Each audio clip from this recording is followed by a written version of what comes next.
In today's video, I'm going to teach you how to create a new property in a Google Analytics account. I'm starting here on my computer, and the first thing I'm doing is opening a browser and going into Google Analytics. Once it loads, I'm signing in and landing on the main dashboard where all accounts and properties are managed. Now I'm heading down to the bottom left corner and clicking on Admin. I'm selecting that now because this is where all the setup and configuration options are located. Once the admin panel opens, I'm looking toward the top left and clicking the Create button. From here, I'm choosing Property. I'm selecting that now because we're setting up a new property within the existing Google Analytics account. This is what will hold the data for a specific website or app. Now I'm entering the property name. I'm typing it in carefully so it clearly represents the site or project I'm tracking.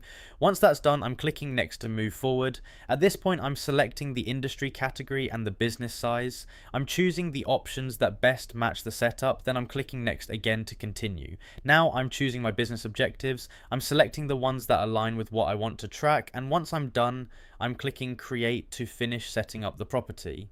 After that, Google Analytics takes me to the data collection setup.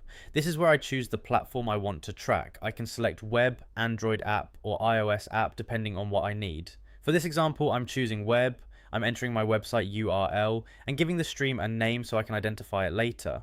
Once everything looks good, I'm clicking create and continue. At this point, the property is fully created and the data stream is set up. From here, I can start collecting data as soon as the tracking is properly installed on the website. Before wrapping up, I'm just taking a quick look over everything to make sure the property name, stream details, and platform selection are all correct. This helps avoid confusion later when you're working with multiple properties or tracking different sites. And that's it. You've now seen how to create a new property in a Google Analytics account, from opening the admin settings and creating a property, to entering details, selecting business info, setting up a data stream, and double checking everything so tracking can begin smoothly.